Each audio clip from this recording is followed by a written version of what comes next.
नमस्कार बंधुरा प्रবিলাस किचेने आपनादेरके स्वागत। आजकेर आमार रेसिपि माटन कषा। एखाने आमि मांसटा धुए भालो करे नुन हलुद और सरषेर तेल माखिए रेखे दिएछि।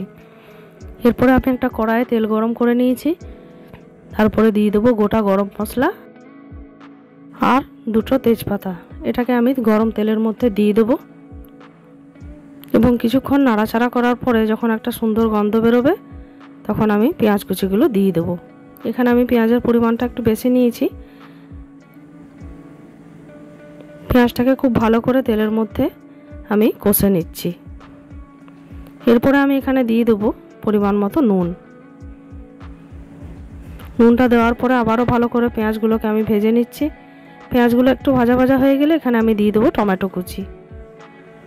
টমেটো কুচিটা দেওয়ার পরে আবারও কিছুক্ষণ ভালো করে কষে নেব। टमेटो और पेঁয়াজ যখন একটু গলে আসবে সেই পর্যায়ে আমি দিয়ে দেব এখানে আদা রসুন বাটা। এটা দেওয়ার পরে আবারও কিছুক্ষণ মশলাটার সাথে আমি পেঁয়াজ আর টমেটোকে খুব ভালো করে কষে নেব।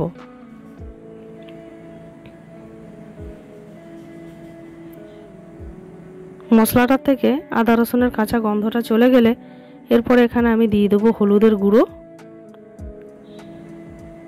দিয়ে দেব জিরে গুঁড়ো আর ধনে গুঁড়ো দিয়ে আবারও খুব ভালো করে আমি মশলাটাগুলোকে কষে নেব। দেখুন এখানে খুব ভালো করে আমি মশলাটাকে কষে নিচ্ছি। মশলাটা ভালো কষা হয়ে গেলে এবারে দিয়ে দেব মাটন, দিয়ে এটাকে খুব ভালো করে কষে নেব।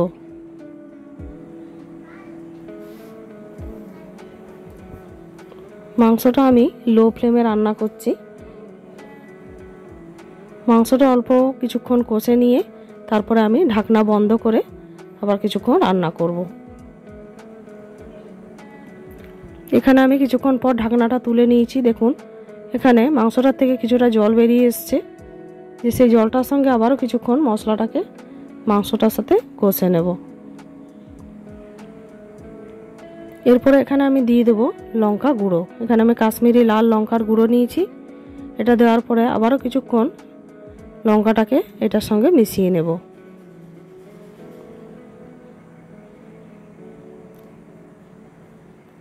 দিয়ে আবারও কিছুক্ষণ ঢাকনা বন্ধ করে এটাকে আমি রান্না করব।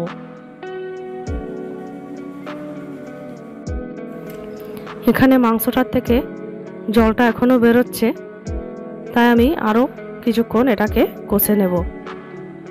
কষতে কষতে যখন এই জলটা শুকিয়ে আসবে তখন এটাকে আমি প্রেসার কুকারে দিয়ে রান্না করব।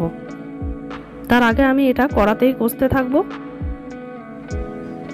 দেখুন এখানে জলটা কিছুটা কমে এসছে কষতে কষতে।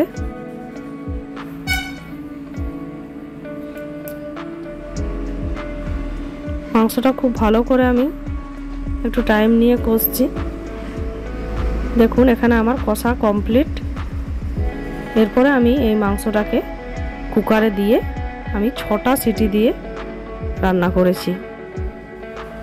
মাংসটা কুকারে দিয়ে দিয়েছি এবং পরিমাণ মতো জল দিয়ে এটাকে আমি 6টা সিটি দিয়ে দেবো। সিটি দিয়ে নামানোর পরে জলটাও মরে গেছে এবং মাংসটাও সিদ্ধ হয়েছে খুব সুন্দর। তো আমার এই রেসিপি যদি আপনাদের ভালো লাগে অবশ্যই লাইক কমেন্ট এবং সাবস্ক্রাইব করবেন। আজকে এই পর্যন্তই, দেখা হবে অন্য কোনো রেসিপি নিয়ে। ধন্যবাদ।